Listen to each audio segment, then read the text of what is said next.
Samantala, nakatakdang magkausap sa pamamagitan ng telepono sina Pangulong Rodrigo Duterte at US President-elect Donald Trump mamayang gabi. Ayon sa ipinalabas na pahayag ng Malacanang, si Pangulong Duterte ang tatawag sa magiging bagong Pangulo ng Amerika. Layunin ng gagawing phone call ng punong ehektibo ang formal na pagpapaabot ng pagbati sa incoming United States President na magaganap alas 10:30 ng gabi oras sa Pilipinas.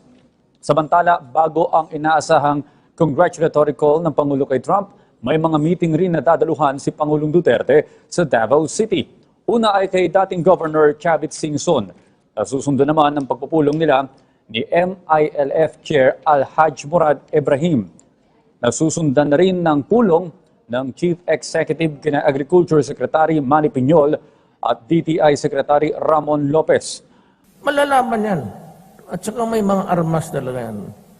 Ngayon, dito tayo. Ayaw ko nga, sabi ko, makipag-away kasi nandyan na si Trump.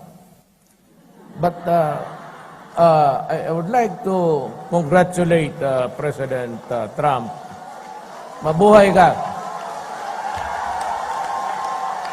At pareho tayo, nagmumura. Konting rason lang, mura ka agad. Medyo pareho kami. Samantala, hindi naniniwala si Pangulong Rodrigo Duterte na magsing ugali sila ni US President-elect Donald Trump. Bagamat madalas maihambing ang dalawa dahil sa kanilang matalim na estilo ng pananalita. Sa kabila naman ng kanyang pagbati sa pagkapanalo ni Trump, siniguro pa rin ng Pangulo na hindi magbabago ang kanyang saloobin pagdating sa Estados Unidos at mananatilian niyang kaibigan ng China para sa kanya. Si Aya Macalma sa detalye. Matapos manalo bilang presidente ng Amerika, si Donald Trump ay marami ang naghahambing na parehas ang mga katangian nila ni President Rodrigo Duterte, lalo't sa kanilang mga binibitawang maanghang na salita sa publiko o ito yung mga diretso sa punto tuwing nagsasalita sila. Ngunit hindi ikinukonsidera ng Pangulo na sila ay magkaparehas ng ugali. Anya, wala sa level niya ang isang makapangyarihang tao sa mundo para siya ay ikumpara. Gayunman, posibleng magkaparehas lamang sila na nais magserbisyo sa bayan. Compare me with Trump? Yes. Sus Maria Josep, ma'am. I'm just a small molecule in this planet. He is now the president of the most powerful country in the world. I am just a president struggling to barely to just above the water. Ang ano natin, I say we have to worry about ourselves first. But comparison, no, I don't think we. Well, what we share in common maybe is the passion to serve. Pero kanyang siniguro na hindi magbabago ang kanyang pananaw sa Estados Unidos at mananatiling kaibigan ang China. Samantala, hindi pa di makumpirma ng Pangulo kung siya nga ay magtutungo sa nalalapit na Asia-Pacific Cooperation Summit. Katunayan, napag-usapan nila ito ni DFA Secretary Perfecto Yasay sa eroplano pabalik ng bansa. Kung siya ay tatanungin ay kumaari ay ayaw na niya magtungo sa pulong at ang mga miyembro ng gabinete na lamang ang tatayong representante ng Pilipinas sa nasabing pulong. Hi sir, welcome back sir. Sir, I know that you've already said your congratulations to President-elect Trump, but may I ask you if you're comfortable whenever people compare you with him? Compare me with Trump? Yes. Sus Maria Josep, ma'am. I'm just a small molecule in this planet. He is now the president of the most powerful country in the world. I am just a president struggling to barely to just above the water. Ang ano natin, I say we have to worry about ourselves first. But comparison, no, I don't think we. Well, what we share in common maybe is the passion to serve. And it's given. when you run for a public office, you're expected to. Sometimes it goes with the,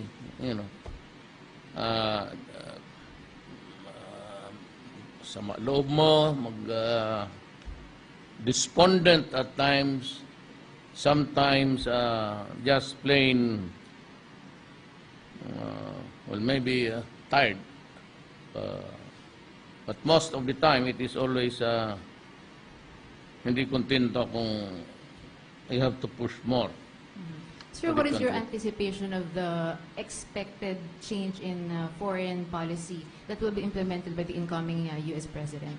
No, I will pursue what I've started. I am not into the habit of reneging on my word. And my partnership with China and the rest of the ASEAN remains. I will sail the state of the nation and it should be pushed by the wind of self-interest only. Sir, last The question. self-interest of our nation. Last question for me. Have you committed to attending the APEC next week? That's, we've been talking about it in the airplane. It's a long way across the globe. It's a long haul, and it will kill you. By the time you reach I will decide. I ask, totoo to ha, sabi ko kay Secretary Doresa, pati kay Secretary Yasay, sabi niya, sige, Jess, ayaw ko part. Tapos sabi rin ni Jun Yasay, hindi pwede yan. Kailangan nandoon ka. Kasi dapat mayroon kang pakikitaan na tao doon. Sino? Ano ba? May binigay siya na pangalan. So, Is it going to be the outgoing president, sir, of U.S.? who? Is it going to be President Obama for a possible bilateral meeting? No, I think, hindi talagang, kung kaya lang sana nila, without my presence, if my presence is indispensable, I'd rather not kasi malayo. I hate long hauls. Talagang, hindi ko kaya yung, saka malayo masyado, mag-ikot kami sa, sabi nila, ang ruta namin is through New Zealand because if you by the Pacific, ang point of entry dyan sa North America is America, United States. And ang exit mo could be Kennedy Airport, New York, or Miami. Wala akong nakikitang view doon. Mas yung Auckland, maybe then ang problema, baka magtuloy-tuloy yang sa South Pole. Sila na lang muna mauna doon kasi malamig. Well, really, I said, just a joke. Alam mo, pagka gano'n, naano talaga ako kasi ang, diba, bunga ako, haluan talaga ng, hindi ko ba sinasadya. Pero it's actually the long haul that worries me. Thank you, sir. Ruth Namandan of RGMA. Morning, President. I'd like to ask your stand or your position on the Coconut Levy Fund. It should be returned to the people. The law is actually clear. There is a committee composing of the executive department, tapos yung Congress, at saka a few representatives from the private sector. My position is very clear noon pa. I want the money returned immediately to the people. But the problem is, ang decision nagsabi, you cannot determine anymore the many coconut farmers who were affected at the time or who were prejudiced. So ang ginawa, the court, Supreme Court made some suggestion of how to go about it. improving the quality of the coconuts, funding projects related to the coconut industry. Pero yung pera, medyo malabo na yun. The Supreme Court said so. Pero kung sa uli, I want it returned by way of building institutions, agencies that would enhance the coconut industry. Asap ako dyan kasi pera ng tao yan. Pati kami nag-contribute dyan sa levy na yan. Yung pamilya namin. Okay. My mother's coconut, not ours. Okay, second question, I'd like to follow up on Trump, President. How do we foresee relationship Philippines and America with Trump's administration? Would As it be is. friendly? As is, we are friends with an ally.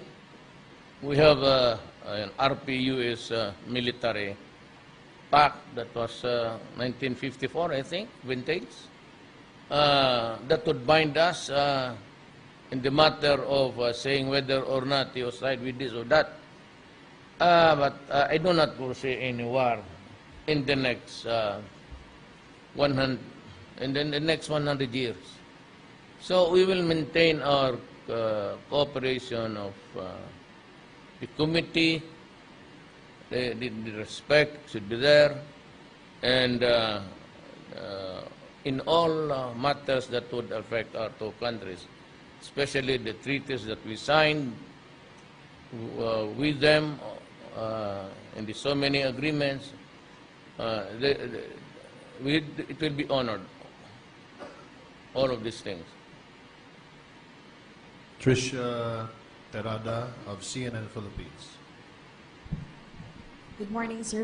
Sir, Secretary Lorenzana mentioned that the implementation of EDCA will push through. Are you confirming this, sir, or will there be limitations to the implementation of EDCA? No, I said, because by the time I talked to the Secretary of National Defense, they were na-firm up na nila ang arrangement.